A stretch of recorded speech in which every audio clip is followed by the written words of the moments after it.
Turtle Gang is a UFO, alien, like I'm into all that since I was a kid. You know, been into all that, right? Star Wars was the first film I saw as a child. So I've been infatuated with the stars, the heavens, and all that for a long time. So at an earlier point in my life, I used to read every piece of information I could get in regards to the subject matter. So it came a point in time where I felt like I was an aficionado in the subject. I thought I knew something, right?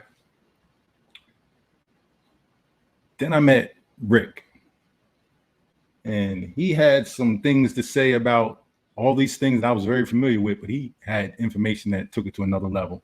Now, whether you subscribe to it or not, you know what I mean? If you've read the information, you know, and you know the history behind the information, right? And you've done your studies in the different cultures that all have this similar type of story in their ancestral background. Stuff is real interesting. So when Rick started presenting things to me, I was definitely impressed with what he had to say. So I want to introduce Rick, then I'm gonna bring him up, and we're gonna get this started now. I did watch the interview yesterday you had, so I'm gonna try and not ask too many of the same questions, but of course we have to cover some of the information. So Richard Smith is an experiencer, author, international speaker, and radio host on the topics of UFOs, the Moorish legacy, and related matters. Combining his passion for truth and justice with extraterrestrial intervention, ancient history, and alien contact, artist, writer, media host, and international speaker Richard Smith is best known for his groundbreaking lecture presentations on the Moorish legacy, white Freemasonry, the Temple of Solomon, and the alien abduction phenomenon. Spanning a tremendous cross-cultural spectrum, Smith lectures have inspired a wide range of people from multiple and diverse backgrounds while serving as a platform for a growing global movement that began in New Egypt, New Jersey, at the Earth Mysteries and UFO ET Conference in 2005. An outspoken advocate for the victimized underdog, the paranormal, lost knowledge, and ancient wisdom. This is a public service announcement. The following presentation contains controversial information and ideas that could change the way you view the world. What you see and hear may soon compel you to take action. Viewer discretion is advised. How you doing, brother? Doing good. It's good to be back on the show. Yeah. Yes, sir. Yes, sir. Good to have you. Good to have you. Yeah. So I wanted to do a little something different, of course, today. Right. Definitely good to see you, man. How many years has it been? Oh, when was I last in Brooklyn? You're away. I think that was maybe 2014. It's been a while. Yeah, somewhere around there. Yeah, been a long time. Been a long time. So before we get started, obviously, for people who don't know you, if you just like to give a little brief introduction, I just gave a little introduction, but if you want to give a little brief introduction of yourself before we get started. Sure. I am an experiencer. It's been that way in my family for a few generations. It's been going on with me since I was 4 years old with extraterrestrial contact. But the reality of it, the fact that it was actually happening, didn't happen until my first awakening when I was 21. And then everything came flooding back like a boatload of memories that, as I was growing up as a child, I thought were just really off the wall dreams and nightmares. And at that point, it started a conversation with, and today I describe in the books as the crone. I describe her as a female praying mantis. Turns out she's the one that's been there in the background since I was a child and had even had a relationship with my mother and my grandmother. So, okay. yeah. real quick. So that was going to be a part of my Oh, okay. question. Sorry. Like, no. But you seamlessly went right into it. I just wanted to, Okay. rephrase it. Like, I was going to ask you to share something interesting about your childhood, and your upbringing, Okay. something that might be unique. So you're right. Yeah. You're right on point with it. So please continue. We got that psychic link going on there today, but Yeah. yeah. So that started that conversation with this entity, and basically that was right around the time when I was getting into going back to college, and it was going to be a visual arts program anyway. So that tied together, and she came to me and said, "Would you use your talents and skills to download this information, put it into the artwork, and use it as a tool to educate the people?" And that's what started it, because I agreed to that. From that first series of artwork came the writing of the very first book years ago. And then later on, the trilogy, which Norris had introduced you all to earlier. And of course, the lectures and the speaking. So that's where it's gone all these years, but that's where it started. Okay. So yeah, I mean, like, and the next question was going to be, so obviously this is how you found your path in life, right? Initially, yes. Mm-hmm. Would you want to expound on that a little bit? If Sure. there's something else you There was, and you might already have this outlined for later. So if I'm jumping ahead, just let me know. But that became my path in life, and to find that early on was a gift that I didn't even know in my early 20s, because most of the people were like, "You seem to be so sure of yourself with your direction," and most people never get that chance their whole life. It never occurred to me what kind of a gift that would have been, and is. But it was basically what I thought was going to be the path, was just a foundation for what would come some years later, about 10 years later in 2005. And that's when it really kicked off. But I'll stop there if you want me to. Yeah, no, we'll get into things. I just because what I want to do with this interview also is deal with things from another perspective, so maybe a wider audience could appreciate what it is you have to offer in terms of the information that you bring forth. So was there any type of because obviously this is not like a typical conversation, right? This is not the regular barbershop conversation. It has its communities. What were some of the challenges you faced kind of finding your community, right? And a place where your voice was received and not, looked at in any other type of way? Can you just talk about some of those challenges, if there were any? Yeah, maybe there weren't. Yeah, there were actually. I do bring up some of this in the book too, where the first challenge I came across was realizing there was something very different about the path I was walking versus the other side of the aisle, which was people who were experiencing some pretty awful stuff with what has been characterized as alien abductions. Okay. And I would think to myself, well, when you first start out with this stuff, you think you're all in the same boat, and then you realize, no, they're in a different boat. I'm in this boat with some other people. So why, we seem to be going down the same path, but not the same stream. What's going on here?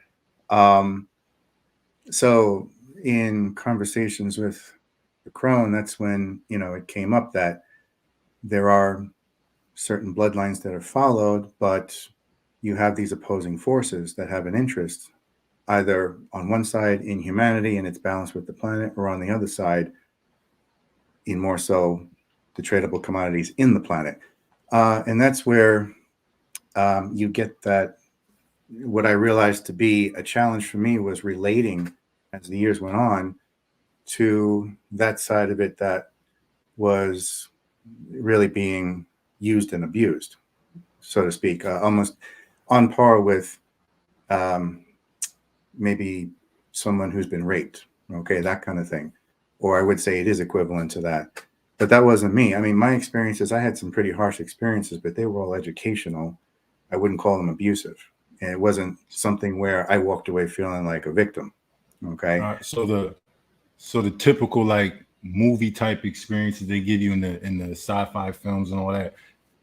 Pardon me, you didn't experience that. Yours was a very different type of abduction. Yeah, that's what we're talking about.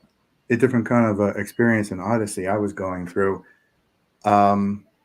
It wouldn't be for some years before I realized why, but that was my first challenge there, was realizing, why is there such a division between people like myself and others who seem to be, let's say, the majority of the characterization?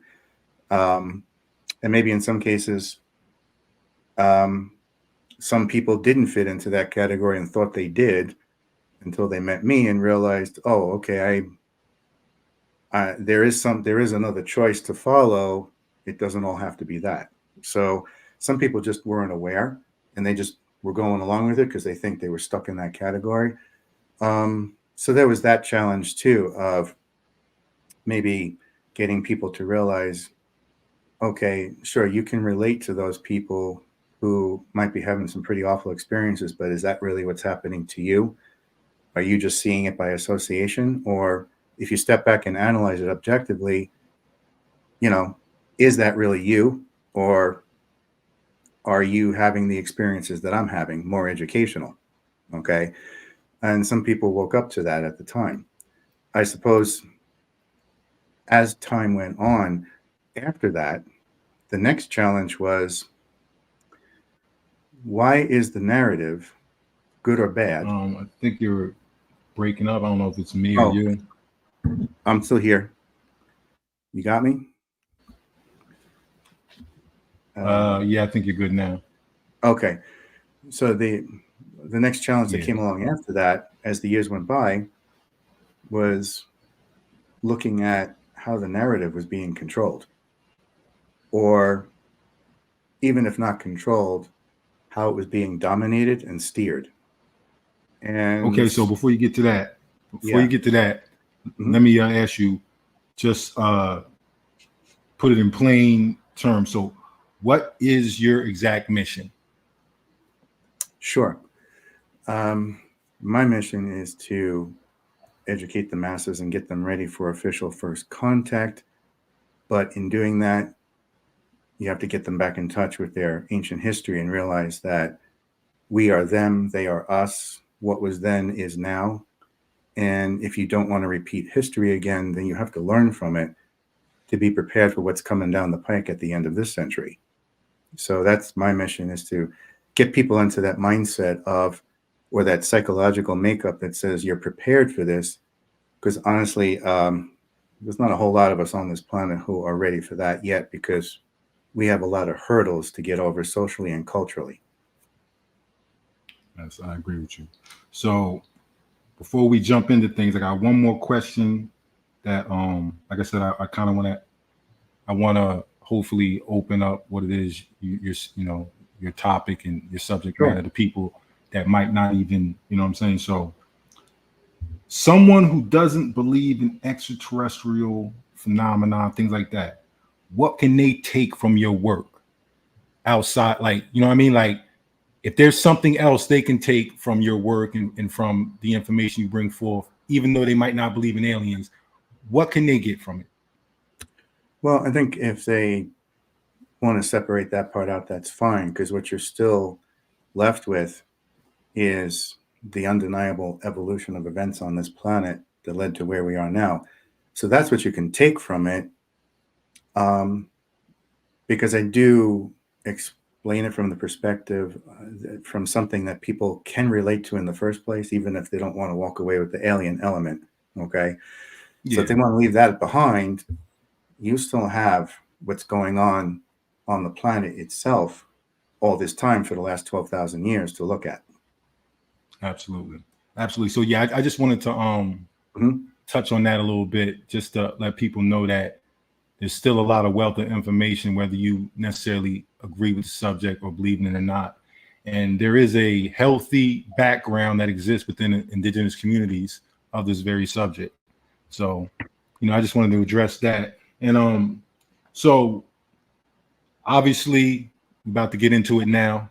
You're an author, right? This is your third book. Do you want to talk a little briefly about the first two before we jump into Sure. what's currently going on? Sure.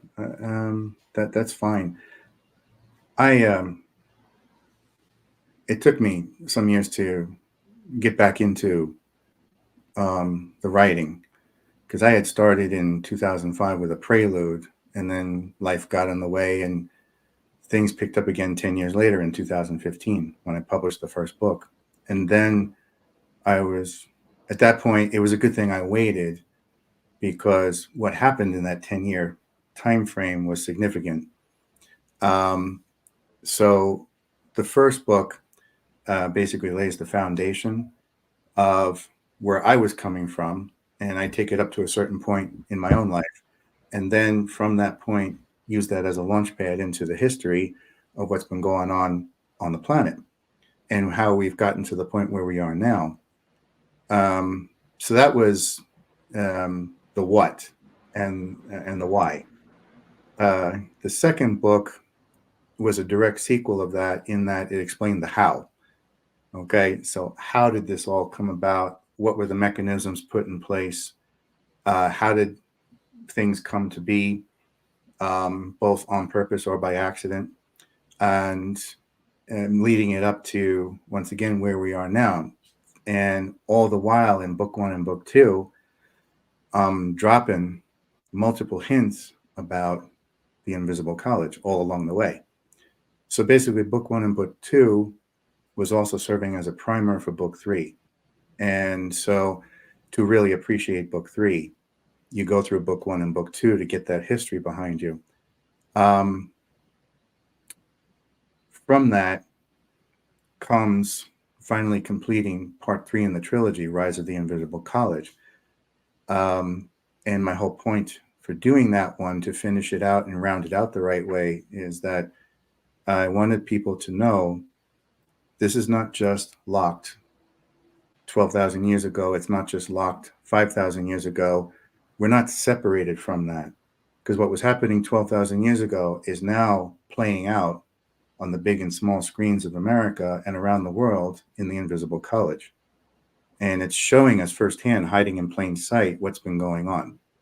And once you see or know the cipher or the key to decipher it, then you can take that cipher to everything else and realize, oh, it's there too. Oh, now I see it. Oh, it's also there too. And those symbolisms throughout all three books have always centered around the three main pillars of what our entire history is about. And that would be the spiritual revolution of the Moorish legacy, the iron-handed oppression of the Masonic agenda in opposition to that, and then that dubious third silent party operating in the background, which is extraterrestrial intervention, which breaks down into two separate groups. Esoterically, there's a concept to describe that, and one is flesh and bone and the other is wood and stone. We can go further with that if you want to. Yeah, if you could, because I think that's some of the things people can, they'll start to identify with. So if you could just, talk a little bit about that. So that third entity, the alien part of the title in the books, relates to two things at once, and in competing with each other for, I guess you could say in the poetic sense, the soul of humanity. One is the alien abduction phenomena on one side, the other is extraterrestrial intervention. These are not the same thing. It's easy to get the two confused because it's both out there but also down here. However, extraterrestrial intervention belongs to what's known as the family of man, the sun-kissed people of color and hue, aka the Moorish legacy. Whereas the alien abduction phenomena belongs to what's not on that side of the equation, which is the people who look like me. the Caucasian, the pale skin, Mm. okay, the ones who Okay. always seem to be at the top of the heap all the time with everything, with all the privileges. So that's where the alien abduction So, resides. Yeah. okay, so there's a alien intervention Hmm. that is primarily focused on the people of color on the planet. Right. And then there's an alien abduction, which primarily focuses on quote unquote white people. Right. Okay, so And yeah, this is where yeah, the divides would be right. in terms of the extraterrestrial contact. Exactly. Now, what would be the two sides that would, on the extraterrestrial side, who would be the two sides that would be choosing the two different parties? So on one side of it, um, if you just want to break it down to bad guys and good guys, on the bad side, you have what I describe as the Empire of Orion, or the Aryan Empire. Just to keep it real simple, that would be your Aryan queens, reptilian queens. That would be your Canis feudal lords, which look like bipedal werewolves. Okay, the dog race, dogs, Canis. All right. That's your two-party system right there. The Aryan queens and the Canis feudal lords, upper management and middle management. You always have that, and that was passed on to this planet in terms of a power structure. You always have upper management and middle management. One makes the rules and the decrees, and the other does the dirty work to carry them out. So that's your two-party system right there. You see that throughout society because that was a ripple effect that was intended to trickle down into our society. No matter what kind of economy we had, society, culture, it would manifest itself in many different forms. You know, if you want concrete examples, you could look at the Federal Reserve and the IRS, two-party system. You could look at the FDA and Big Pharma. That's a two-party system. Okay. You could look at corporate conglomerates and media monopolies. That's a two-party system. So we're normally stuck with thinking of Republican and Democrat, but that's a very academic view of it. It goes further than that. Okay. So it's not just that. I also talk in the book that other obscure two-party system of Rockefeller and Rothschild. That's another two-party system. So that's that side. On the good side, you have what's referred to as the Temple of Solomon, which relates to an extraterrestrial race known as the Ankyls, the praying mantis type. I also talk about this mix of different alien races and what I refer to as the sisterhood. Okay. They tend to focus on the development of children on this planet, especially the gifted ones, so that they don't fall prey to what we might call in Star Wars terms the dark side. All right. Your Christ children are examples of that. Those gifted children who were watched over by the sisterhood to make damn sure that the bad guys didn't get their hands on them and turn them into an abomination. So you see that as far as the good guys go in the story of why a swift angel like Angel Gabriel came to Mary and Joseph and said, get this kid out of town. And of course, you know, the conventional view cuts out the rest of the story and doesn't tell you where they took him. But in truth, that swift angel told them, take them to India and go meet Guru Master Ravanaji and let your child be taught under him. Because he was a rich prince. He was an oracle. He was a mystic. He was a master teacher for these Christ's children. So that's where the person we loosely refer to as Jesus was for about 12 years or so. That part of India where he was taken is a safe zone. Frequency-wise, the bad guys couldn't penetrate it. They couldn't get, it was like total hands-off. It was a no zone. You can't come here. Under penalty of death, you are not allowed to interfere in this safe area. Okay, it was a neutral zone. So that's why they took him there. And that's when he suddenly shows up 12 years later, somewhere around the age of 30. Okay. And by then, he's already traveled around in the same way that Buddha and Muhammad did, and Noble Drew Ali, and already had gone through the final test at the paws of the Sphinx. Once again, that relates to the Temple of Solomon. The Ankhils I mentioned earlier, they are what I would describe as a bird-like avionic race of beings, but they have a transparency to almost like non-physical. They're interdimensional. They're here, but they're not here. They're physical, but they're not physical.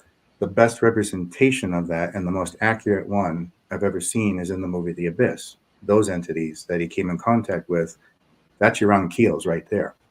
They're there, but you can see right through them, so they're somewhat interdimensional too. The underwater creatures? Yes, The those. light creatures? Right. And if you look at them, they look like angels or birds, avionic, with the way their bodies are formed and how their whole technology is interspliced with their anatomy. So they're the ones that came to the forefront with the sisterhood and said, look, we got to do something to give these guys a leg up. So here's the gene for passion so that they can think and be self-aware and not be fooled like mindless zombies or slaves. So this is where the evolution of the Temple of Solomon symbolically comes into play, with the Christs all being what's referred to esoterically as master architects, each one of them coming along, building another wing onto the Temple of Solomon. Spiritually speaking, you're really not supposed to see it as a physical thing. And that's a key factor, because the bad guys don't understand that. They never have.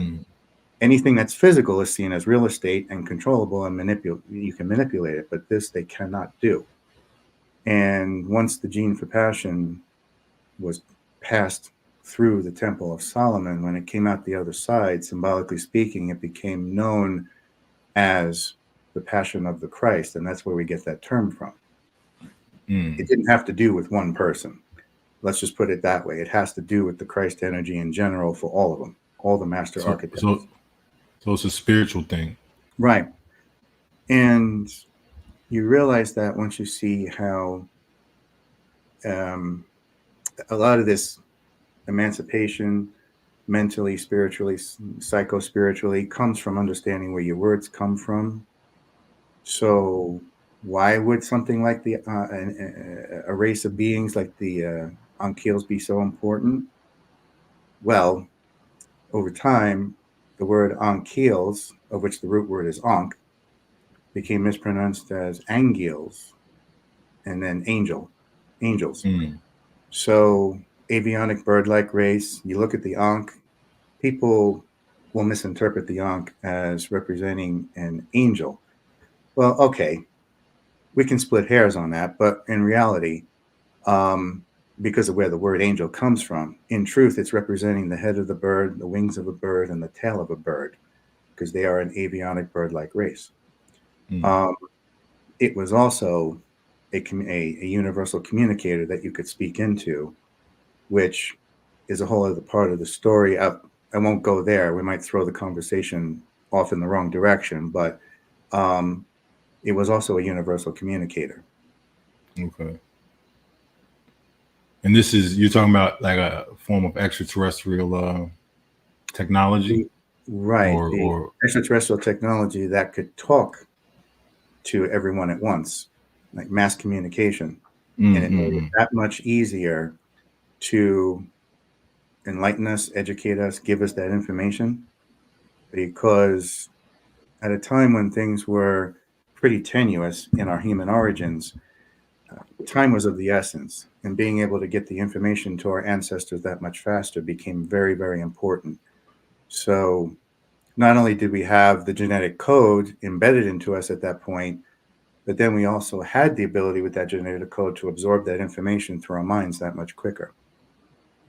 Okay. Now, does this all tie into the Sumerian mythology and Babylonian mythology and things of that nature? It does in a lot of ways. There's a my perspective has a departure from that, but yeah, there is a common ground there, definitely. Okay. So you said your perspective has a departure from that. Well, yeah. This is where it goes back to one of the challenges I mentioned earlier. The narrative in ufology or ancient aliens or conspiracy theories and whatnot. So you don't agree with their perspectives? I don't, and the foundational reason why, when I had my next awakening in 2005, was that I always had a frustration all those years leading up to 2005 as to why is this always a white narrative? Why is it always coming from the perspective of a white person like me? And of course, nobody else was asking that question, because then the idea is, well, we're all in this together. And my answer to that was, no, we're not. I don't see any people of color here, and whatever women are here are the exception to the rule. So, my argument, and this this didn't garner any favor for me in that community, because I started raising questions that nobody wanted to contend with. And at one particular conference back in 2018, I even brought it up with the whole audience. I mean, I told them, look around you. How many of you don't look like me? I said, I can count on one hand how many of you don't look like me. The rest of you are me. And therefore, everything you think, do, and say is coming from that strict perspective, that whitewashed perspective. I said, you're not listening to the dark-skinned perspective, the Native American perspective, the Moorish perspective, the Hispanic perspective. Okay, you're not even listening to the female perspective, because God forbid, if a woman decides to step out of line with a different narrative, she's knocked back into place right away, because she can't afford to have professional suicide if she wants to get anything accomplished. So that's where I started disagreeing with everybody. And then that coincided with the whole alien abduction thing, seemingly to be targeting a certain portion of the population. And some people will point out, well, what about Benny and Barney Hill? He was black. I said, well, she was white. Why are you forgetting? He was with her. Yeah, right? He was not the other way around. Like, oh shit! Yeah. He was in the wrong place at the wrong time. That's all. And so once again, I just throw it back. Well, yeah, thank you for pointing out the exception to the rule. All you did was reinforce my argument. So then one of my, this is where things drastically depart from the traditional explanation of our human origins, even from the perspective of xenoarchaeology, like the Sumerian and Babylonian stuff, or Eric von Daniken, or Zechariah Sitchin,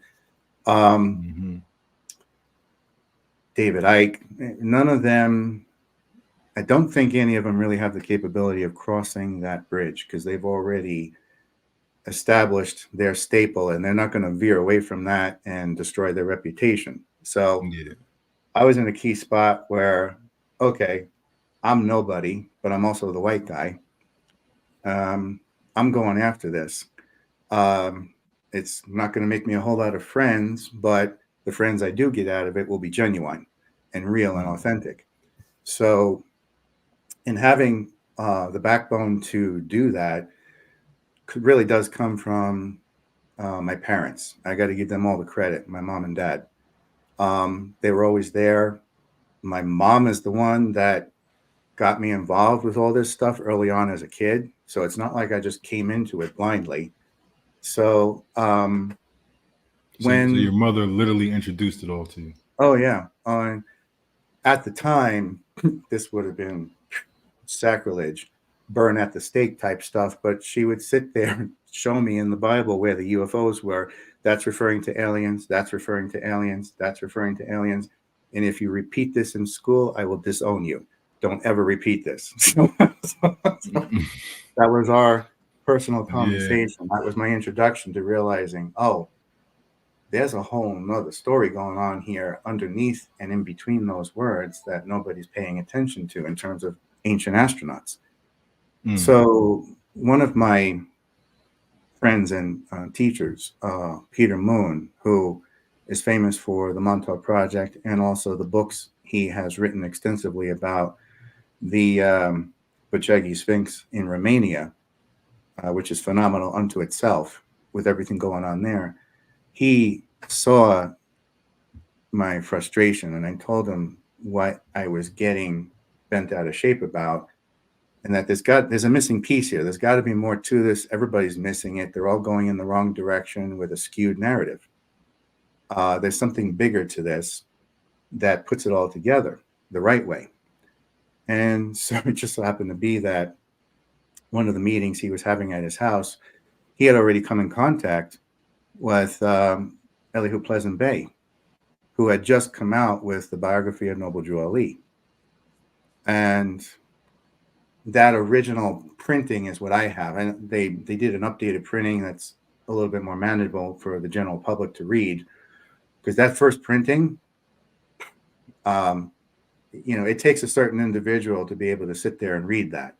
Because it was dense and thick. It was square like this and about that thick. Big fat yellow book. You could see it from a mile away. Well, Peter comes out from the back room where his books were. He says, I have something for you.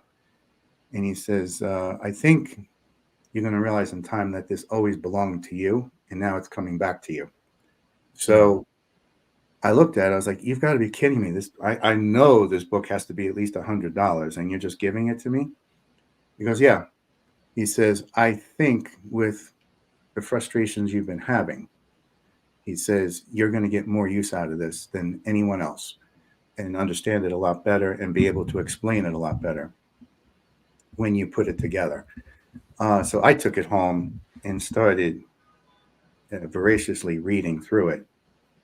And this was Peter had already gotten me introduced to the Moorish legacy with his books, the Montauk Book of the Dead, the Montauk Book of the Living. He got into it in those books. And then comes the biography of Noble Drew Ali, which totally lit everything on fire. And at that point, I'm looking at this, reading the words in the book, and it was like a complete spiritual, genetic, and psychological makeover came over me. At that point, the crone shows up, and she said, well, I'm glad you finally found it. And she says, are you ready? She says, after what you've read in here, you're about to cross a threshold that you can't return from. Once you cross that bridge, there's no going back. And she says, are you willing to do this? And I said, yes, I'm ready.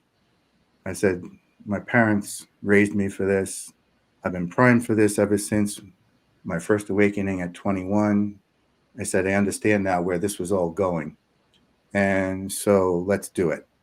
And that's when in 2005, I came out with both barrels loaded with the Morris Legacy, the Masonic Agenda, and Extraterrestrial Intervention, and started explaining it in sequence, the bigger picture, the fuller picture, and telling everybody, look, this is the part you've been steered away from. This is the part you missed out on. And here's the reason why, because we have this entire controlling, manipulating white narrative. And if you're brainwashed with that white narrative to just see everybody else like you, then how are you ever going to realize what you're missing? Because the white psychology is brainwashed not to see people of color as people of color, per se. They're brainwashed into seeing them like themselves, and that's the worst form of racism. So when you start looking at someone else who has definitely never had your experiences of privilege and self-entitlement and has always been on the benefiting side of systemic and aversive racism or our culture of rape and misogyny. You can't see that. And the UFO arena just exaggerated that much more. So, So yeah. so you would say that racism exists even in the ufology arena, and I would say in a big way, yes. Not like it's not like it's intentional, but it's programmed. so people can't imagine that within this subject that people of color are somehow affected or connected. Right. Or that it centers around them in the first place. Because then I bring up the difference between alien abduction and ET intervention. I'm like, this side belongs to the family of man. This side belongs to you. That's why you're having all these problems. And then the room goes dead silently. Like you could hear a pin drop at that point. Because then I know what I'm messing with at that point. Because I know, if you can imagine, in the back of the room, there's the bad guys. You know, if you can just imagine that energy, that bad energy standing in the back of the room, looking at me with venomous eyes like, you SOB, you're going to tell them something they're not supposed to know.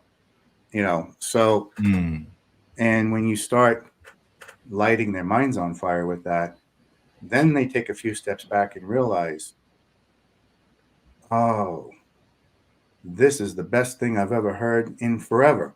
You would think, like, I even took this lecture one year to, of all places, Memphis, Tennessee. And I tell people that, and they look at me like I have four heads. They said, you went to Memphis with that lecture and told them that? I said, yeah. And I got standing applause because they had never heard anything like that.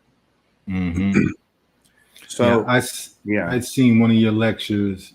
Yeah. And, you rousing applause. Everybody wanted to have, I think the conversation after the lecture went on just as long almost as the lecture. Oh, yeah. Yes. Yeah. So you definitely have been received well. And so you would say that people of color are shocked to hear that this whole extraterrestrial phenomenon is even about them.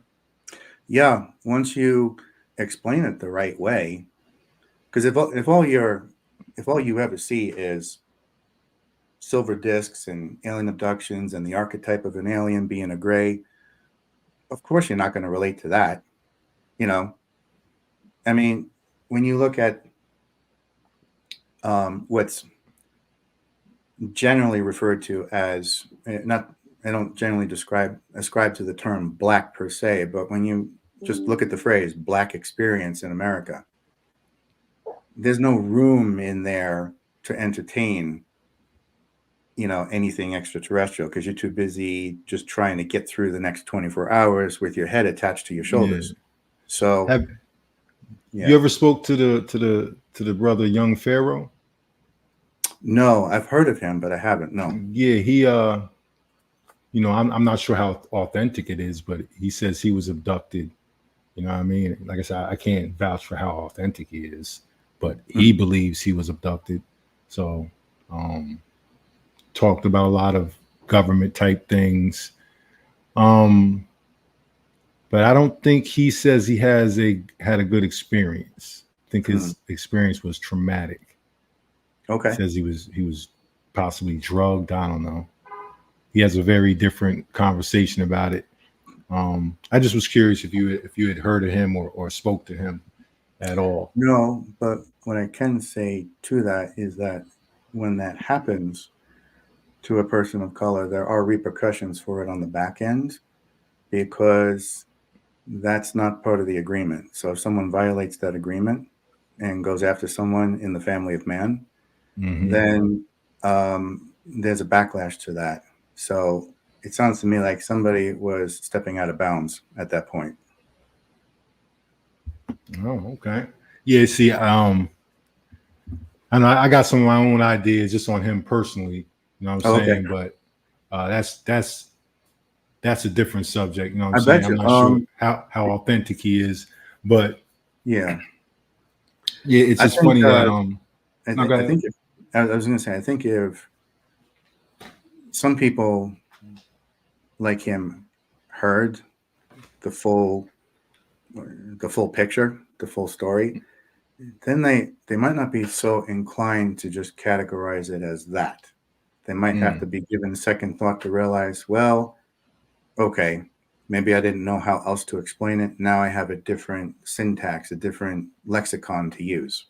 So I wonder sometimes if people are just limited by, they've had this experience for sure. I don't doubt that. But then what kind of language are they going to fit that into? And they're going to look at the media and see that limited or stunted language, and they're going to try and fit it into that. Yeah. So it seems like a lot of this, from this narrative, a lot of the extraterrestrial phenomena is, and the upliftment of humanity is geared towards people of color, right? But people of color have so much going on just in an everyday, their daily life. How does that become relevant to them? Or does that create a false sense of somebody's going to come save them? I wouldn't want to give any ideas about a false sense of someone coming to save you, but what I do know is this. There's a reason, because of what I've just said so far, okay? There's a reason why people of color and women are targeted the way they are. It didn't happen accidentally. It's intentional. Now, over time, things get set in motion, a vicious cycle of social conditioning, institutionalized thinking, brainwashing, mind control. And at a certain point, upper management can just wash their hands clean, sit back, and watch the vicious cycle repeat itself over and over again. Okay?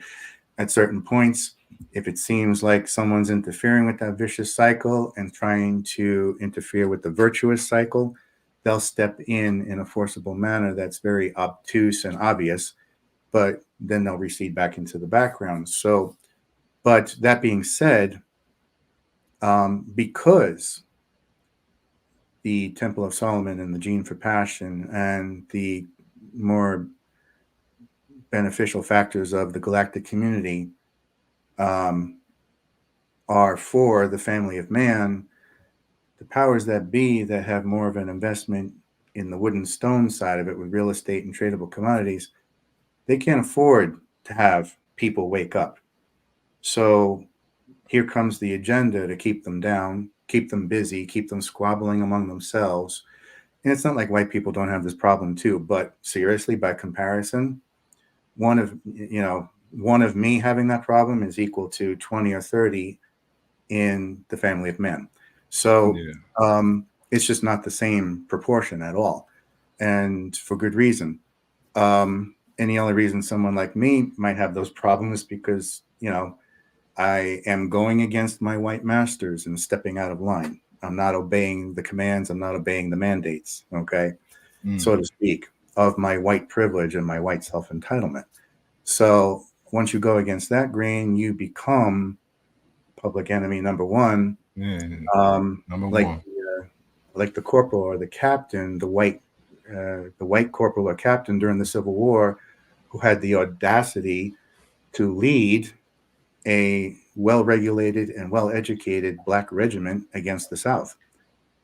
He became public enemy number one right away.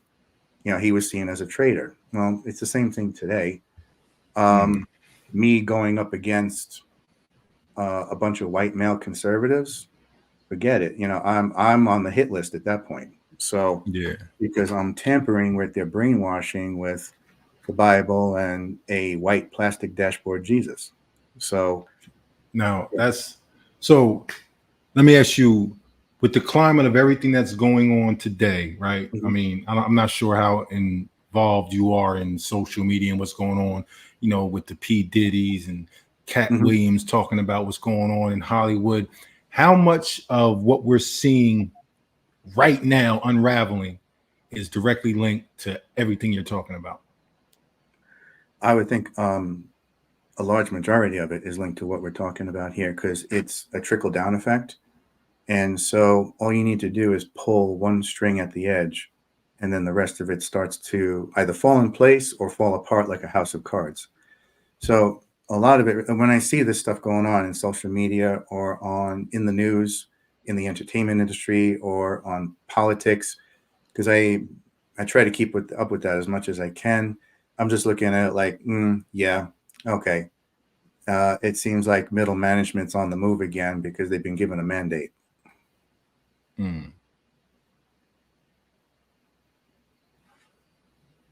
So, rise of the invisible college. Yeah. That concept is very interesting. I've heard some loose type of references before to the same type of concept. Can you elaborate on the rise of the invisible college? Sure. I know that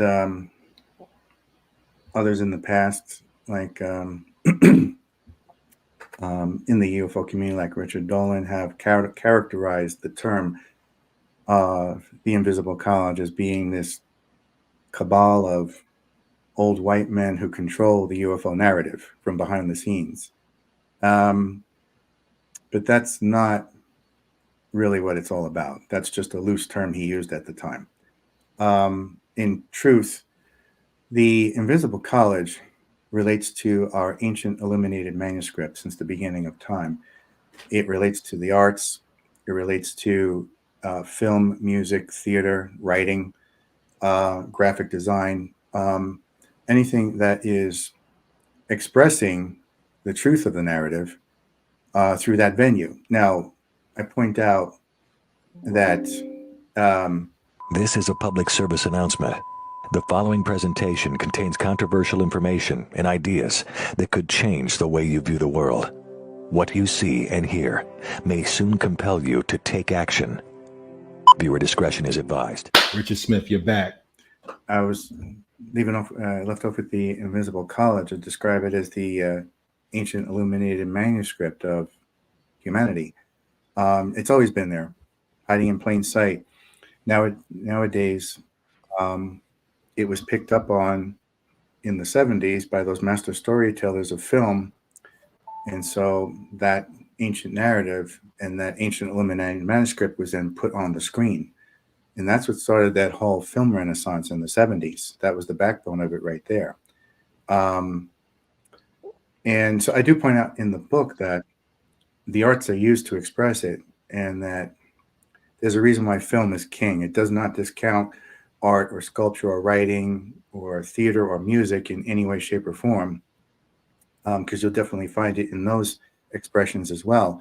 It's just that which one's going to reach the mass audience the greatest? It's going to be film all the way through every time. So that is where the dominant factor is, and that's mostly what I focus on in the book, is the symbolism of the invisible college and how it's always centered around the family of man, the Moorish legacy, the Masonic agenda, extraterrestrial contact. And I mentioned earlier in our talk that if you know the cipher or the key, how to look at it, then you can use that for everything. So in reading the biography of Noble Drew Ali, the way Elihu Pleasant Bay explains it in there, the very first thing that hits me is Star Trek Deep Space Nine. And it's almost like he was talking about that, even though he wasn't. So you take that book and you hold it up against Star Trek Deep Space Nine. This is the cipher. This is the thing that once you see it, it's like, holy cow, it's been there in front of me the whole time, and now I can see it everywhere else. It's like, when you buy a car, then you see your make and model being driven by everybody else. It's one of those kind of things. So I actually, years ago, I had this conversation with a friend of mine. I talk about it in the book at a cafe, and I said, because he's a sci-fi fan, I knew he would get into that side of it. And I said, guess what I found out? And I started getting into the whole thing about the Moorish legacy and giving him a synopsis on that. And I said, guess where it is? I said, it's in Star Trek Deep Space Nine. I said, that's the key to understanding the invisible college. So I started pointing out here's a basic breakdown of it. First of all, why is Star Trek Deep Space Nine so massively different from the rest of the Star Trek franchise? You know, black commander who becomes captain. He's on a space station, not a starship, so that changes the dynamic right there. All right, he's not zooming through space. It's basically bonanza in space now because all the problems come to the ranch. All the problems come to the space station. You have this cross-section of multicultural species, you know, all species coming together. And here is this dark-skinned captain who has to manage all that conflict and friction under one roof. He is characterized in the story as the emissary of the prophets. Okay, so right now, right off the bat, we have a direct reference to the Temple of Solomon. Deep Space. Okay, so hold up. So hold up. Let me because now I'm starting to get it now. Hold on. All right. So you are comparing what's going Earth, what's going on here on Earth to the space station of Deep Space Nine, and the caretaker or the captain of the ship, who they show you is a man of color, is symbolic to the people of color on the planet who are the caretakers of the planet. He is and are here to be stewards to not just the planet but to all the other life here on the planet. Right. He is, I mean, the word emissary is just code for prophet anyway. And the Star Trek Deep Space Nine, regardless of the backstory, it looks like a castle in the sky. Very much similar to that shining castle you see coming down at the end of Close Encounters. Okay, castle in the sky. Upside down even. Right. Both sides. Yep. What is he watching over from the sky, from that celestial temple, that space station, that Temple of Solomon? He's looking down on Earth, but they just happen to call it Bajor, which is exactly like Earth. It's Earth 2. Okay. And so you're saying this could be taken in a literal and a spiritual sense? Yes, definitely. Okay. That's what's so good about that series. And I don't honestly know who was whispering in their ear when they did that series, but I love Gene Roddenberry, but I think it's a good thing he had passed away by the time they did that series. Otherwise, no one would have ever seen that series. So, because I also make an argument in the book that really should have been the original series, not Kirk, Spock, or McCoy. But because of the times that it came out in 1960s, you're not going to put a black captain on the screen. That's just not going to work at the time. Yeah. You're not going to show empowered women because in Star Trek Deep Space Nine, he has his advocates around him, 3 women who represent the triad, the trifecta, the Vril power or the female princess, as I 3 sisters. Yeah. 3 sisters. That's a whole nother. Yeah, go ahead. No, go ahead. We good. So he has that support mechanism there backing him up all the way as the Moorish prophet. He even has a conversation. It's most fans remember this episode where he's talking to an admiral, and he's telling him, you know, I've been here so long, you know, I pretty much want to stay here. And he says, one of these days, I'm going down to Bajor, aka Earth, and I'm going to build a home, which is code for building a temple. So you got the Moor who's coming down from the stars, who's going to build a new Temple of Solomon on Earth, aka Bajor. So there's the symbolism right there. It goes even further than that. It gets into, there's always this dynamic between the Moor and the pale-skinned outcast under the Moor's protection. So in Star Trek Deep Space Nine, they really went headlong into the symbolism with the character of Odo, a pale-skinned shapeshifter who is even considered an outcast by his own people. Damn. A pale-skinned shapeshifter. This is crazy. And so his family is under Cisco, the Moor, Captain Cisco. And that's where he finds his new family because his own people don't even want him. And so at a certain point, he has to take a stand against his own people, known as the Dominion, which is the corporation, the Pale Skin Corporation, the Empire of Orion, okay, the Pale Skin Reptilian Queens and all. That's what that symbolism is, the Dominion, the corporate agenda. So here they come blasting through the wormhole, which is the Temple of the Prophets. And that wormhole is a representation of female symbolism, female power. Anything like a black hole, wormhole, stargate, you're basically passing through the uterine canal from one reality to another into a new life. So when the Dominion decides they're going to invade the Alpha Quadrant, guess who's right there watching the wormhole is Star Trek Deep Space Nine. Nobody can come right away to their rescue, so Captain Cisco has to make alliances with others. So this is where his master technique of being a unifier and a communicator and an ambassador of humanity to bring all these other races together to ally themselves to humanity to protect them from the invasion that's coming. And the best captain ever, as I was just told by my wife over here. Hi, Norris. Hello, how you doing? How you been? So then they come down, them coming and rampaging. Hold on. My apologies for not speaking earlier. If I'd known you was there, I'd have spoke earlier. Oh no, I just walked in. I'm gonna go live to do my sales, but I just wanted to say hi. Okay. All right. Good to hear from you. So when that Pale Skin Corporation, known as shape-shifting corporation, by the way, which is representational of schizophrenia and multiple personality disorder, okay? When they come blasting through the wormhole with their Jemadar killing machines, that's symbolic of raping the female, because now you've just raped the wormhole. The wormhole belongs to the prophets, but you basically said, screw the prophets, we're coming through and we're going to destroy you. So, you know, that's what that symbolism is, a raping of the female principle, a raping of the feminine goddess energy.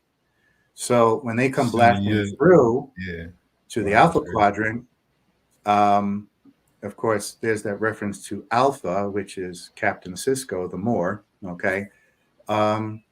He has to contend with them. Now, what do they come blasting through?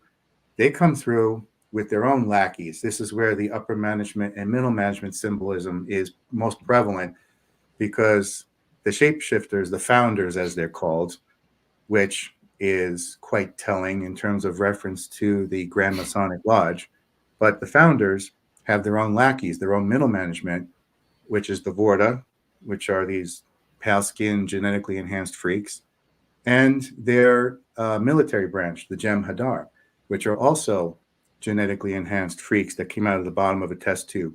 Well, they're engineered as pale skins to be obedient to their masters. So now we're talking about white America, okay? And they are, the Gem Hadar represent how the Black community was decimated in the 70s with an intentional introduction of heroin by a very white FBI and a very dark-skinned mafia, which represents the white Mason and the Black Mason, upper management and middle management. So here comes the Gem Hadar. What are they addicted to? It's called Ketracel, something like that. It's called the white. It's a white liquid because they were intentionally hindered from an enzyme that they needed to live, and they can't live without it. So now that white liquid represents heroin or cocaine. So now this is how they control that population to be serving as their minions and doing their dirty work. Going and all this is going, hold up. All this is going on Star Trek Deep Space Nine? Yeah. Wow. Okay. And the symbolism just goes from there. So it just keeps going and going. So that became the cipher for the Morris Legacy, the Masonic Agenda, extraterrestrial intervention. Once you have that under your belt, Then you start looking at all these others like the Matrix. Once again, the Moor is Morpheus, the pale skin outcast is Neo. In Lethal Weapon, the Moor is Sergeant Murtaugh, and the outcast is Riggs, who is referred to quite blatantly as the Lethal Weapon, which is a direct reference to the pale skin abomination. So it just goes from there. There's symbolism throughout in that movie series, Murtaugh, the Moor, he's got the stable home. He has the Temple of Solomon. He has the family. He also has a boat in the driveway, which is a blatant reference to the Moor being a master mariner of the sea. So once you start seeing it, it really smacks you in the face. There's other examples like Event Horizon, which came out before The Matrix, which is quite symbolic in its own way in The Invisible College, because once again, you have Lawrence Fishburne playing the key character, the Master Moor, who's there to protect all of his people. And what's he going up against? He's going up against the great white Master Dragon, played by Sam Neill perfectly as the demon. So these two are going at it with each other. And the captain, played by Lawrence Fishburne, is trying to protect his crew from this abomination and this dark energy that comes from the bowels of hell. Well, to save his crew, he sacrifices his own life. But I point out in the book, that wasn't the end of the captain, because he is resurrected as Morpheus in The Matrix and comes back again to save the next pale skin, which is Neo, and trains him to be a master. And just like Odo or Riggs, Neo sides with the family of man against what is symbolically referred to as Machine City, which is like the Dominion, the corporation, the white supremacy, the pale-skinned agenda. Okay, so all this symbolism starts to fall into place in the Invisible College, showing us what's been going on. Now, in that evolution, you also have an empowerment going on from the days of Cisco, because I take it right up to, I bookend it between Star Trek Deep Space Nine and Black Panther. And I bring it right up to Black Panther and I say, this is the legacy of Captain Cisco. Black Panther picks up where Cisco leaves off. And then I start getting into that symbolism in the Black Panther movies. So that's, in a nutshell, I mean, we could talk for hours about it, but in a nutshell, that's your Invisible College. And this is what it relates to. And this is why I was dropping those hints in book 1 and book 2 to get ready for book 3. Yeah. Okay, so I mean, like all that information, all that, the symbolism of Star Trek Deep Space Nine, that right there, I mean, it's a lot was said when you're breaking that down. And I have friends that are heavy decoders, and obviously you know a lot of them, so I definitely can appreciate all the symbolism and the breakdowns that you was giving us. So let me ask you, I want to turn the conversation in just a slight different direction. A lot of the extraterrestrial phenomena that people witness today, how much of that do you think is U.S. military, like reverse engineering or whatever the case may be? What is your take like on the Roswell and all that? I think, honestly, Roswell has been so used and abused that any validity it might have at this point has been lost. I do think something very real happened there. I don't think Jesse Marcel was ever lying. I think he was forced to lie after the fact with some weather balloon garbage. And Project Blue Book only reinforced that lie by making themselves look like fools later on with crash test dummies. I'm sorry, but the average human being is going to know the difference between a crash test dummy that looks like a dime store mannequin and something that is completely alien to the realm of human thought. Okay? Yeah, especially at that time, 1947. At that time, yeah. It's not like they had advanced prosthetics and the type of technology they got now where they can make something that looks and feels real. So as far as bringing it up to now, I've always pointed out the line, once again, from The Invisible College, the movie Contact, where he approaches her and says, We have a second one built by the Japanese. Why have one when you can build two for twice the price? Only this one can be kept secret. That's a direct symbolic reference to the legitimate military and the illegitimate one, the legitimate space program and the illegitimate one.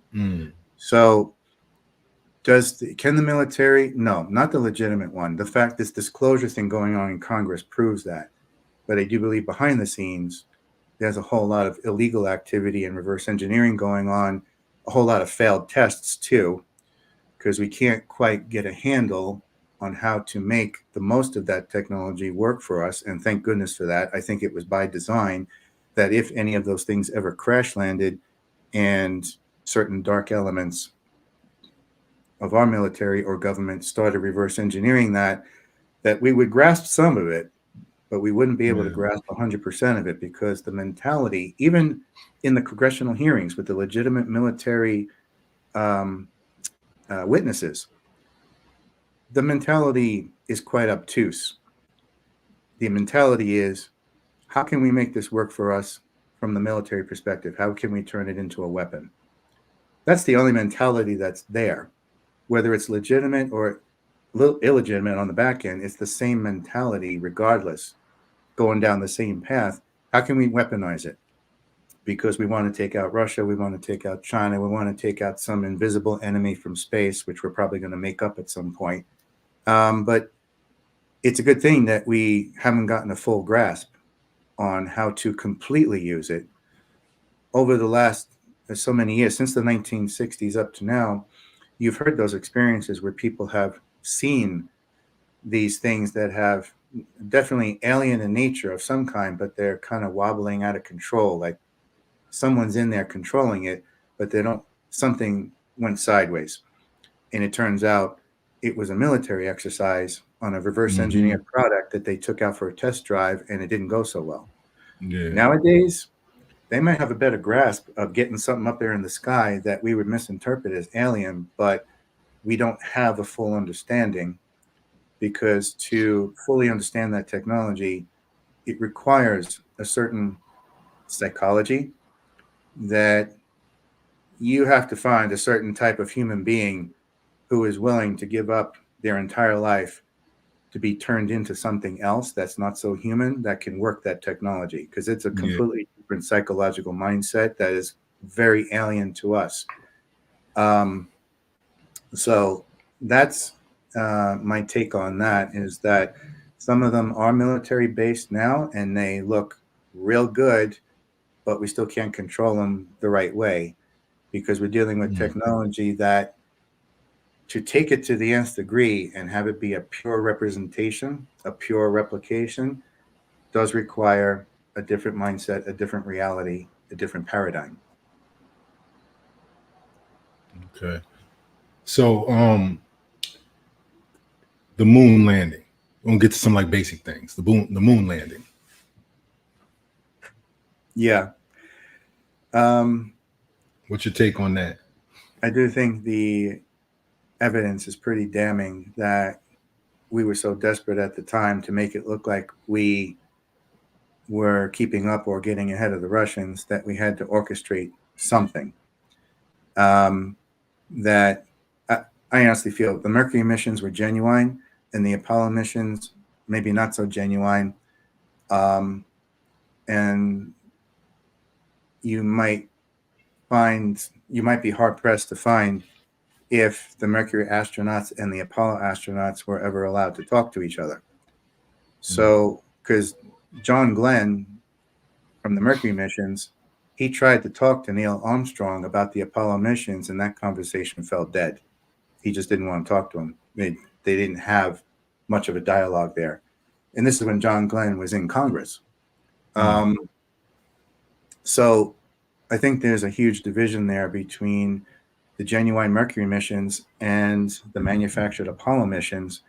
Even nowadays, whatever astronauts are left from those missions, you can't get them to answer these questions. And it was just a little too obvious the way those initial 3 astronauts who supposedly got on the moon's surface and then they came back, And then the explanation was, well, they're only acting like that because they're really tired from that mission. I'm sorry, I would have been doing cartwheels up and down the street of Pennsylvania Avenue if I had just hit the moon and came back alive. So that whole orchestrated event where they had that press conference right after they came back, I just was completely suspicious in the way they just didn't seem to really give a damn about being there, didn't have anything to say, didn't really want to answer the questions, because it was almost like they were following a script that they knew was a lie and didn't want to say those answers, but they had to for the sake of their careers. I also think, once again, that tin can technology would not have been protective enough to get past the Van Allen belts and avoid some radiation getting into the human mind. I mean, there was just no way to buffer that enough. Even at the time during the Mercury missions, John Glenn said he was seeing twinkling lights before his eyes and there was nothing there. That's because he was getting close to the Van Allen belts. So it has that kind of effect to create illusion when you get stuck in that particular part of space outside the Earth's atmosphere. And of course, it also goes back to the idea of having two different space programs. So you have the legitimate one that's meant for the general public. You have the illegitimate one that definitely did go to the moon and then some. Went inside the moon, went to the dark side of the moon, went to Mars, went to the moon. Slow down, hold on. I got a couple more things. Hold on, let me throw some things at you. All right. We're gonna get to that. So before we rush ahead, I want your take on a couple things. Stanley Kubrick, 2001: Space Odyssey. Yeah. What was the role? How much of that is true? I look at that now with a different set of eyes than I was as a kid. And I see a whole lot of truth in that movie as far as what's been done. I do think a lot of it is slow moving like that. I think the movie depicted it realistically to the best of their capability with the science available at the time. But I also think that Stanley Kubrick was tapping into something with the Invisible College and putting it on screen in an artistic manner that has never been surpassed to this day. There's a lot of history more so than fiction.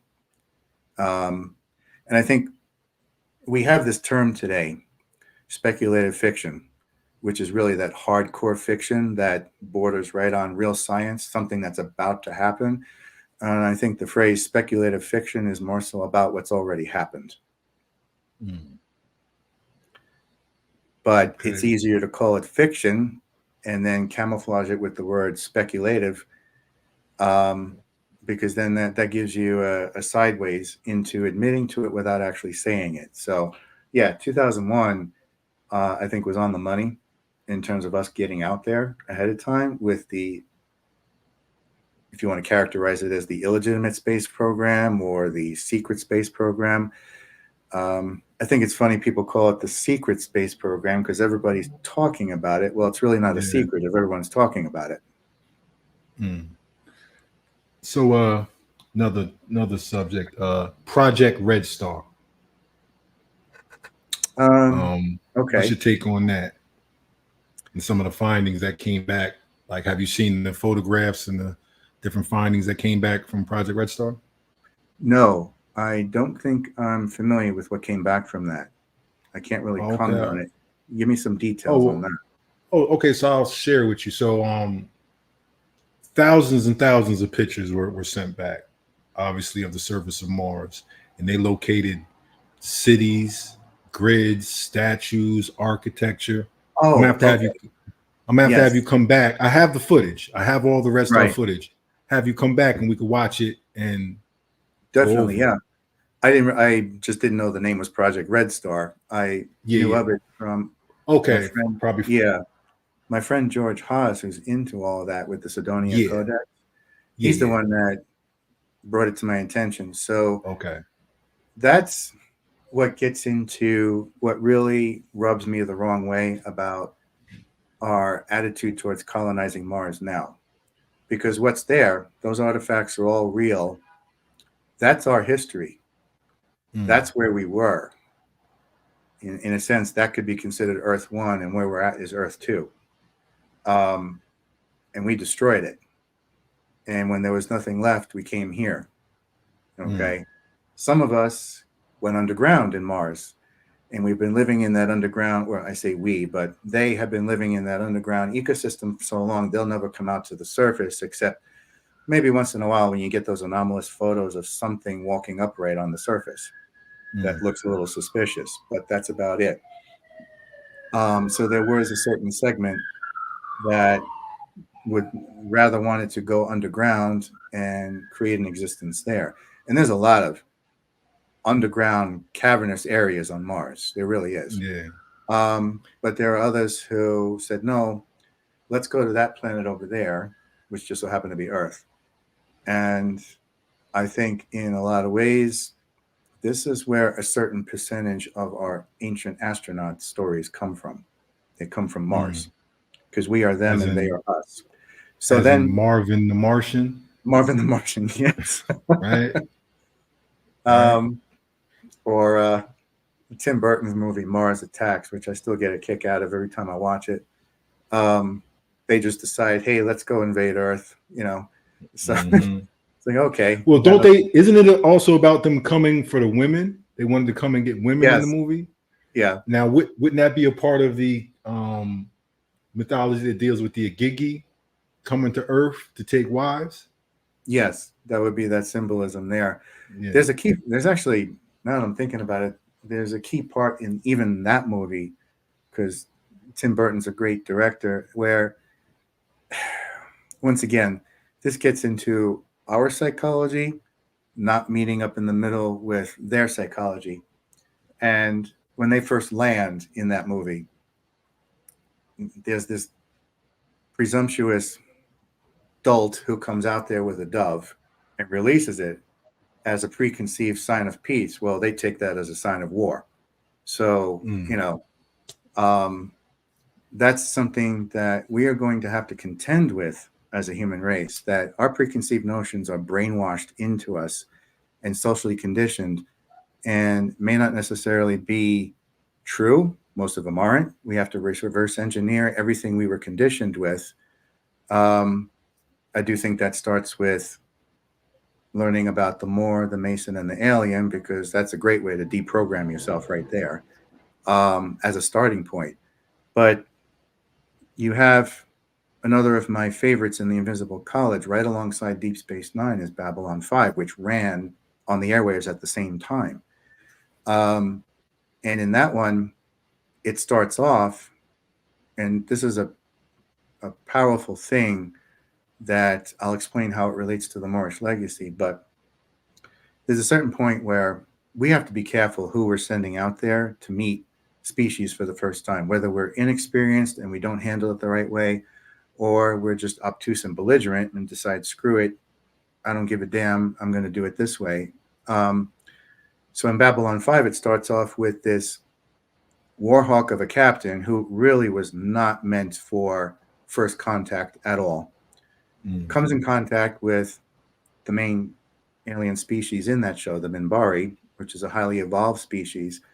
They have three branches. They have spiritual, religious branch. They have a military branch, and then the worker class branch. And so they have their spiritual teacher on board that craft. So now you have a floating Temple of Solomon coming to meet them. And their version of showing peace is to put out all their guns, shut down their weapons, but show them what they have. We're not going to use them. That was their message. This is what we have. We're not using it. Well, the warmonger, human being, okay, he comes across that and decides to take it as an act of war and decides to fire up his weapons, fire the ship while they're completely defenseless and had their shields down. That kills their spiritual leader. Well, that's a symbolism for the three assassins who killed Hiram Abiff. So that starts that whole war off, because now the Minbari, that you just killed their spiritual leader, well, that's going to set that off. that's a symbolism for what's been going on in the Middle East.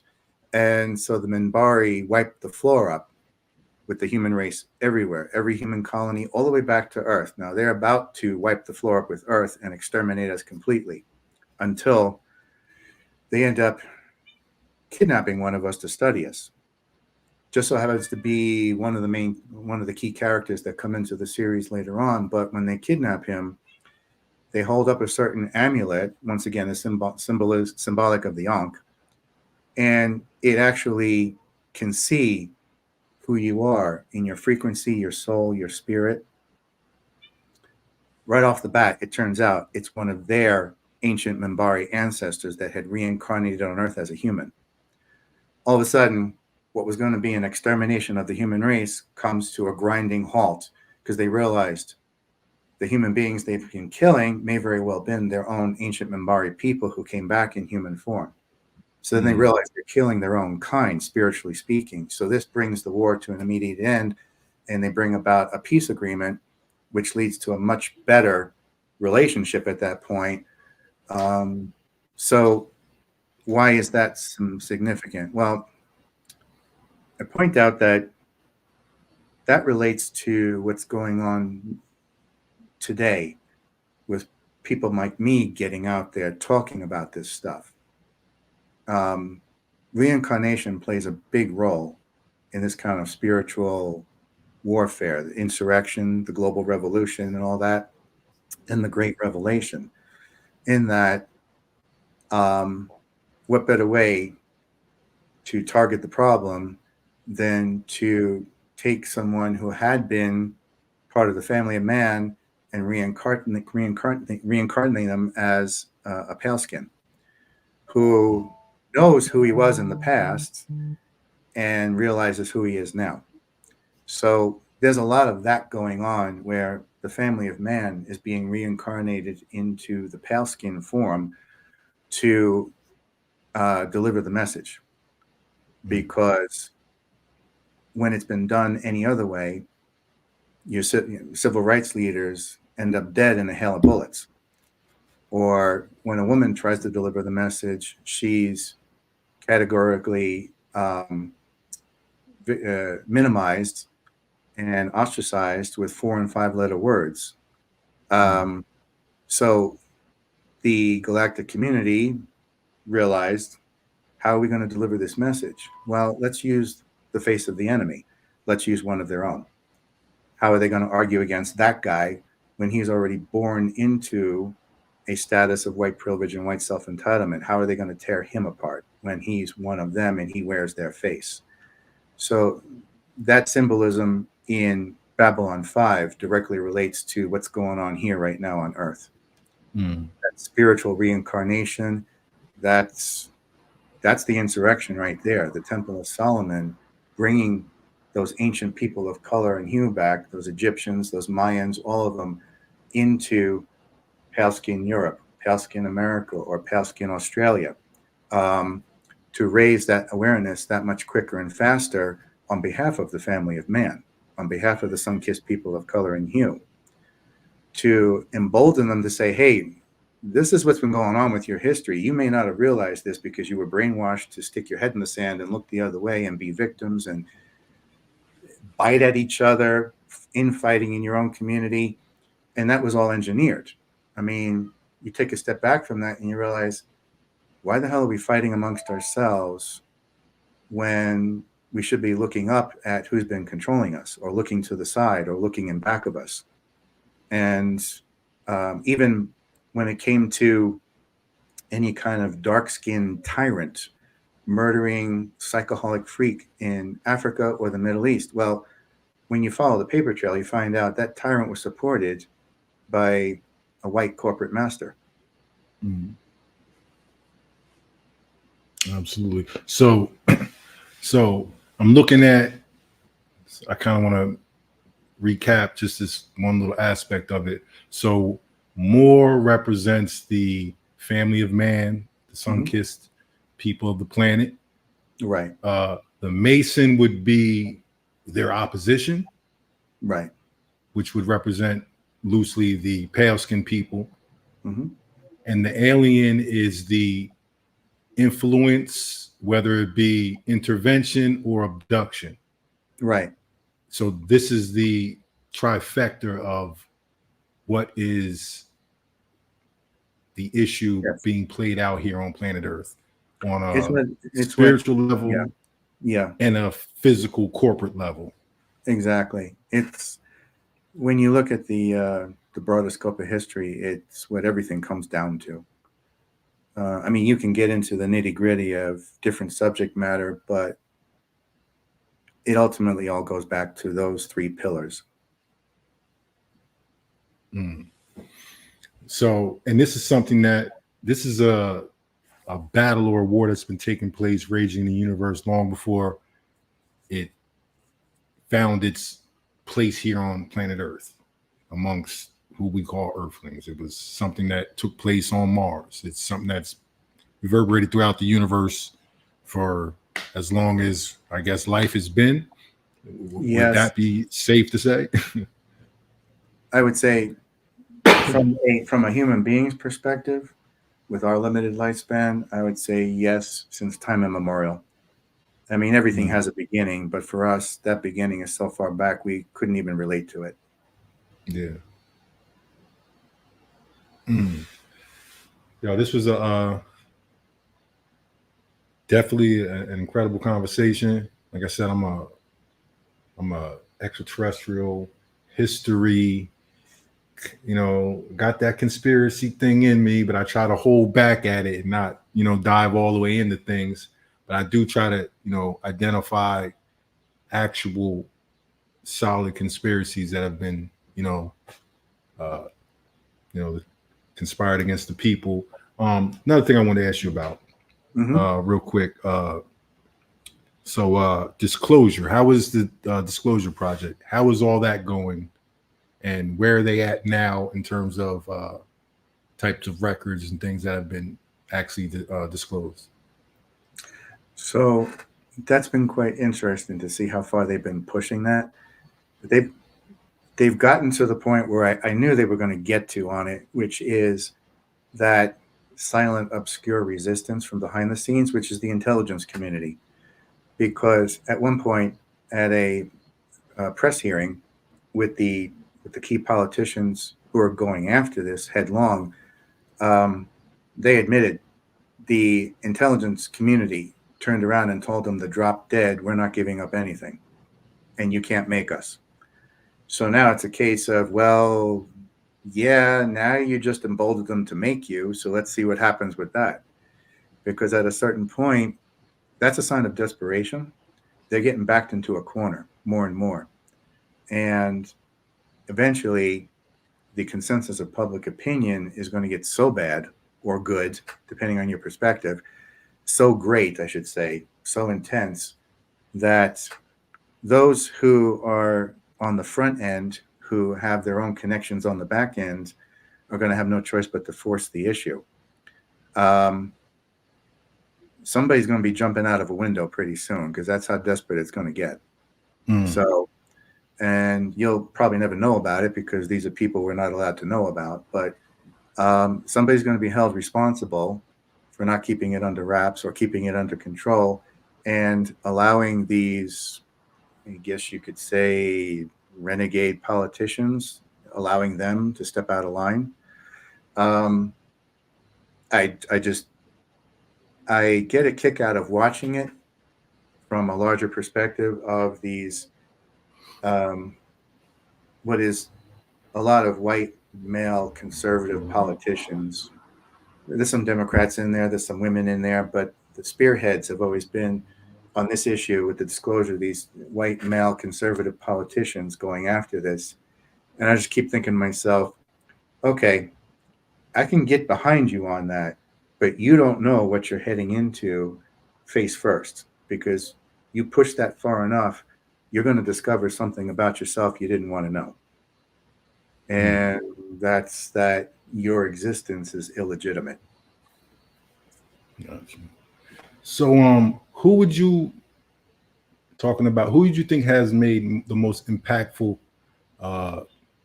contribution to this genre, this ufology, this history? Who would be your Mount Rushmore? Who are some of the people you study? I think at this point, for all the garbage he has had to deal with all these years and everything he's gone up against, including being given cancer and having the people around him die from cancer who were working with him, I would have to stand behind Dr. Stephen Greer on that one. There's others that come real close to that too, like Bud Hopkins and Steve Bassett, Richard Dolan, Linda Moulton Howe. You know, there's others that are right there too, right under him from my perspective, but he's at the top there. If I was ever going to work with somebody, it would be him. I'm not quite sure if I could get someone like him on board with what we just talked about today from that perspective, but I do know that what he has targeted already is pretty profound from his perspective, and the things that he's talked about with the human condition and how we're just not at that point of being ready yet for something like that to happen. And also the powers that be that are operating behind the scenes, that when he started spearheading this years ago, they targeted, he wasn't by himself. He had a dedicated group of researchers with him that went after this. All of them got cancer mysteriously at the same time. No explanation why. All of them died except him. He almost died and recovered from it. It was almost like somebody was sending him a message. We'll make you die too if you don't back off. So I think that made him a little bit leery at first, but it didn't stop his robust attitude towards going after it. So I think he's been the one to look at as far as spearheading this and forcing this down the path of disclosure, because with that going on right now, the next phase after that, once that's established, is getting ready for official first contact. The disclosure part is the part that will help us get on track with our perspective of the world around us and broadening our perspective of life and getting out of that provincial snakeskin we've all been hiding in with our own preconceived beliefs and views on things and looking at the wider scope of things. You mentioned, this ties back to what you mentioned before, the word conspiracy. My wife knows that I have some friction with a lot of the conspiracies floating around out there, because it seems that we're beyond the days of Fox Mulder and Dana Scully and Mr. X and Deep Throat, when it was cool to entertain those ideas and interesting and really thought-provoking. Nowadays, it's become another venue of hate, anti-Semitism, anti-Palestinian, misogyny, racism, the whole them mentality, that nebulous imaginary them, which no one can ever describe, but it's just them. Well, who the hell is them? So, and so this is the attitude I have towards a lot of conspiracies. It doesn't mean I don't think there are conspiracies. Roswell, 9/11, Oklahoma City, Tulsa City, Oklahoma. Yes, there's a lot of that going on. Those are genuine articles, but a lot have conspiracies nowadays out there are just these horrific BS mentality of what's in it for me? How do I protect my own territory as a privileged white male? I don't want to be knocked off my false pedestal, so let me invent all this garbage. And I keep trying to tell people, look, you follow that mythology, because that's all. Conspiracies nowadays are just comic book mythology for adults, putting aside the genuine ones. And I said, you follow that mythology back to where you found it. You're going to realize you had no solid reason whatsoever to let that take up space in your mind. Someone else put that there. Someone else brainwashed you with that to manipulate you like a puppet. And now you're just repeating it in the echo chamber like a good obedient robot, which only reinforces everything I've been saying all these years about the pale skin following the mandates of the Greys, the Chateau regime, as good, obedient slaves. And as long as you remain that good white house Negro to the Masonic Lodge, you'll always be placed on that false pedestal above everybody else, in which case equality is a joke, because equality is geared towards you. And no one can really, who's going to achieve being a white male? That's impossible. Yeah. You'll end up with Michael Jackson. You'll end up with O.J. Simpson. You'll end up with Bill Cosby, people who tried to be white and became that abomination. So that's what happens when people try to be white. Little Kim is another example.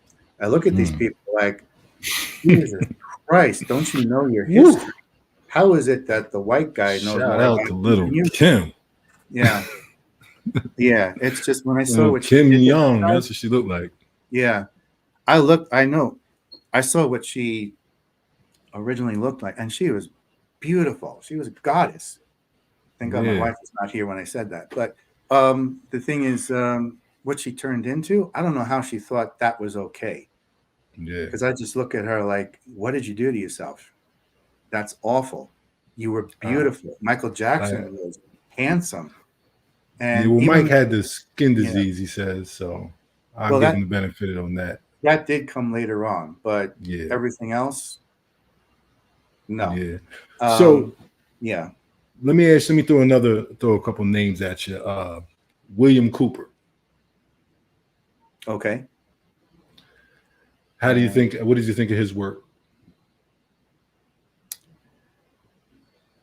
I know that name. I forgot where Behold he's at the Pale Horse. Behold the Pale Horse. Oh, yes. Now William Cooper. I was like, I know the name. Why am I forgetting that? So he is the granddaddy of what started all those conspiracies. What you read in that book didn't exist before that book came along. And when I looked into his background, I was like, well, I really don't know where the hell he's getting this from. And I'm not sure if that story he came up with to justify it is like putting the cart before the horse or what. But I am suspicious about him putting that out there, because now it's because of that we now have this other problem with these hateful conspiracies that came out of that. So when you funnel it back to that origin, it's like, okay, well, who put that in his head?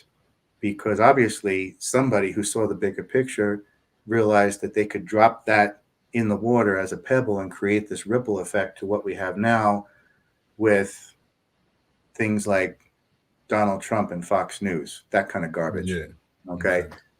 So I find that as being a point of origin. I don't blame him, but I just think somebody else was manipulating him unknowingly to drop that in the water, knowing that which came out of left field would be the thing that everybody would base all their other conspiracies on. And yet when you go back to that book, it's like, okay, where did he get it from? All right, you want to buy into that? His origin story? Okay, fine. That's him. I'm not going to doubt it. That's his experiences. I have no way to say yes or no to that. But what he describes in there, I'm thinking, all right, where are your verifiable sources? I mean, if you're going to get into that, I mean, you're a video journalist yourself, okay? When you're going to go explore something, you're going to get into the facts of what's going on. Yeah. I don't think a book like that was written from the perspective of a research journalist. That's my honest feeling. Gotcha. Okay. Good old. So I want to touch on like some popular people that the general, people who are kind of loosely interested in these things would know. Zachariah Stitchin. So, people like Zachariah Stitchin and Eric Von Daniken have always been huge inspirations for me since way back when I was a kid, in 70s and 80s. They were even on, I think they were even included on a couple episodes of In Search of with Leonard Nimoy, which is a foundational series for me. But I've always held them in high regard. I suppose I would have to say, if I'm going to put someone up there next to Dr. Stephen Greer, it would probably be Zachariah Sitchin. Okay. But as time went on, I had, like I mentioned earlier, I had a departure from that viewpoint in that they went so far, and I don't blame them, because if you don't know where to go with that information, how are you going to know how to cross that bridge to the other side? Okay. Yeah. They knew what they knew. They took it to that point because that didn't exist before that. Okay. Gotcha. And they exploded that, just dropped it as a bomb on the scientific and archaeological community in the same way that one of my other heroes did, Dr. Robert Schoch, who I absolutely love Dr. Robert Schoch. He can do no wrong. Ever since the 90s when he came on the scene and blew that whole thing out of the water, was showing that the Sphinx was there long before the pyramids were and is the product of water erosion and not sand erosion. You can't argue against the science of geology. You just can't. But of course, all the contrived notions, once again, real estate, the mentality being, well, possession's 9/10 of the law. But just because it falls inside the borders of Egypt doesn't mean it belonged to Egypt per se. Okay, there were other borders at the time. Okay, Egypt's borders came much later, after much older primordial civilizations had already come and gone. But that only reinforces the idea why Egypt is there in the first place, because that's a very powerful, sacred part of the earth there.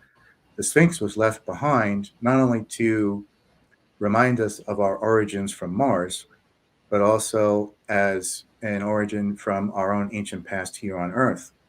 And even at a time when the water was there, there's even a part of the Sphinx that its back was broken by a lightning bolt. And the Egyptians even talk about that before they came there, the back of the Sphinx had already been broken. And they even have in their scrolls recording of how it got broken by a lightning bolt, which would have come from a storm, which would have only been there if there was water.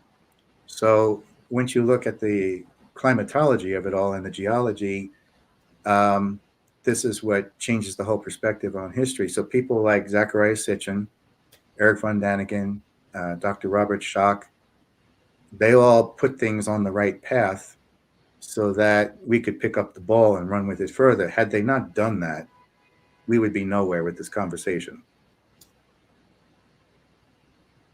Okay, so how about like Graham Hancock? Another good one.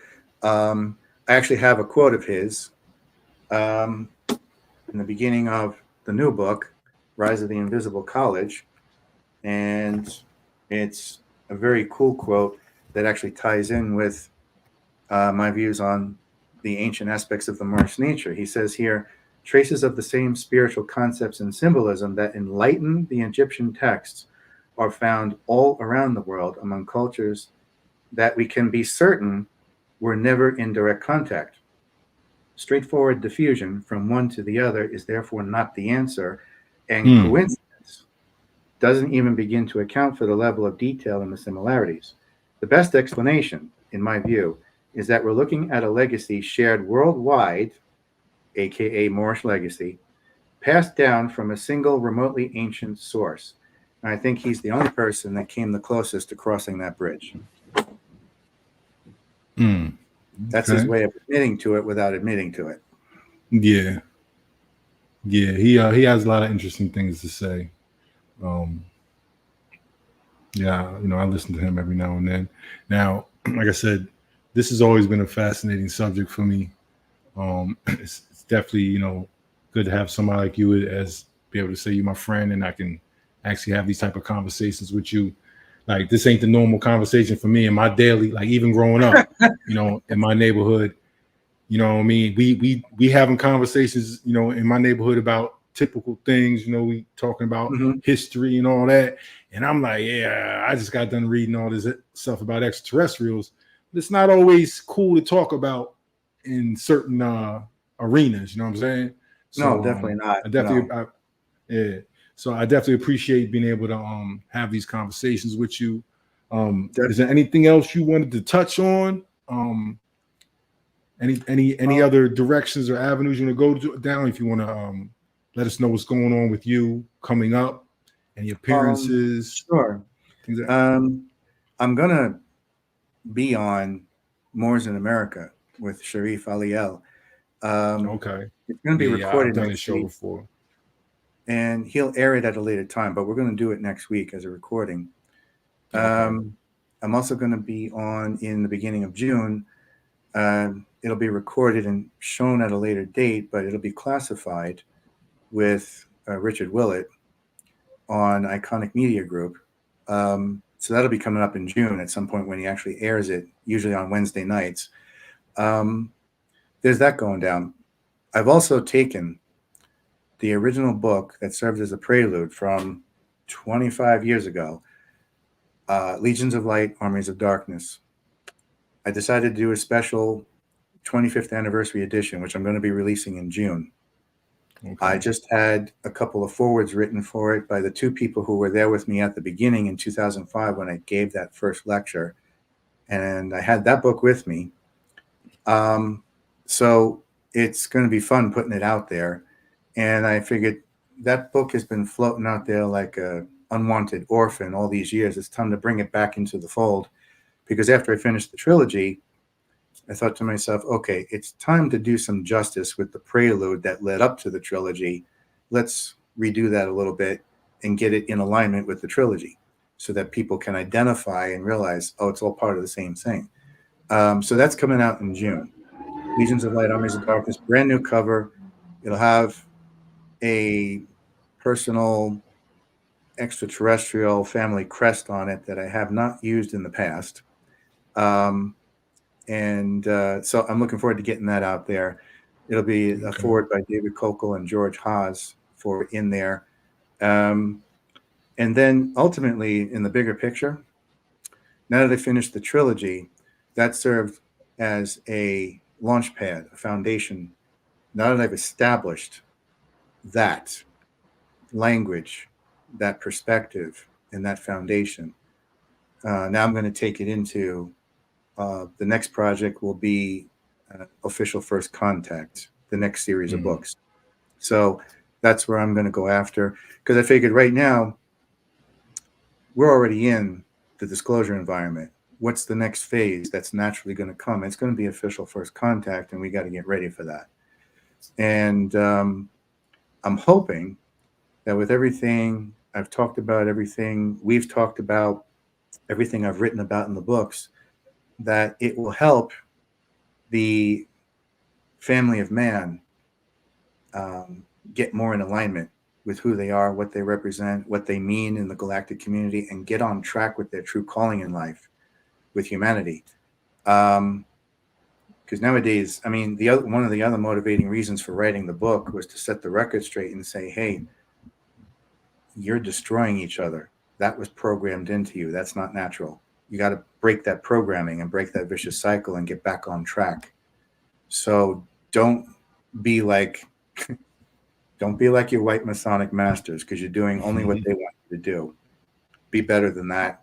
You're supposed to be the one setting the example. You're not supposed to be following the pale skin directives.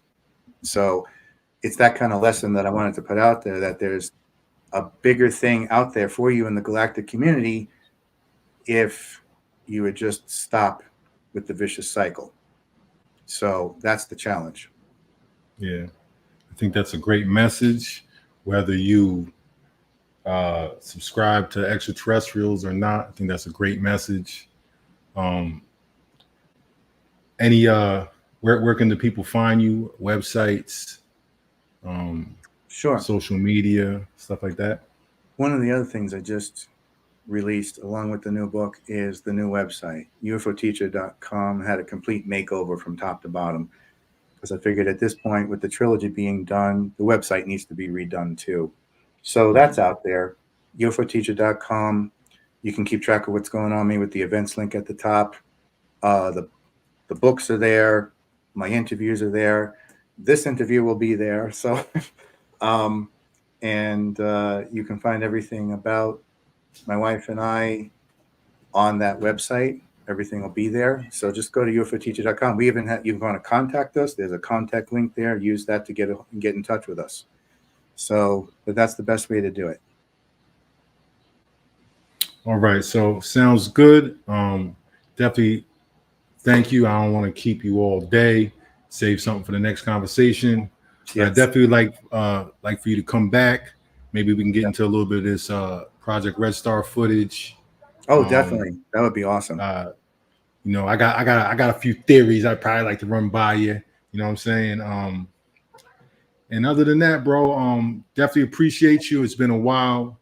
I know. Thank you for being a solid person. Once again, say hello to your wife from me. Tell her it was good to speak to her again today. Yes. And like I said, once again, if there's anything else you want to close with, if not, it was a great experience. I hope everybody else that actually tuned in got something out of it.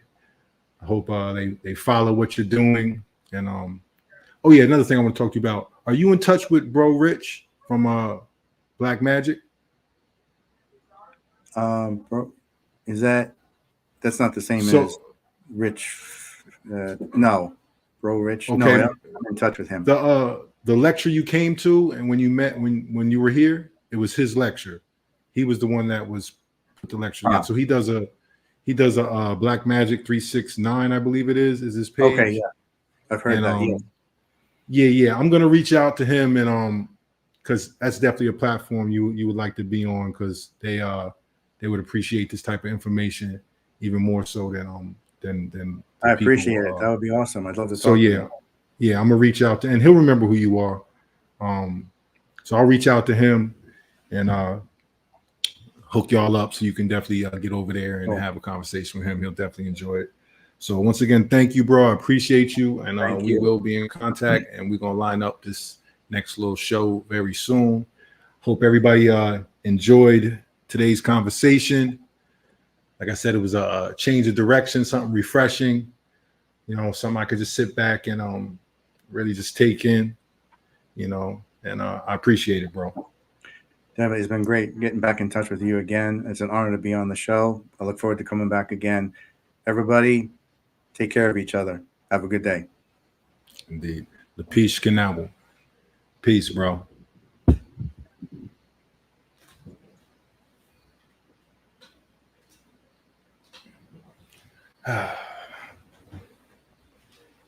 Thank you. Appreciate everybody.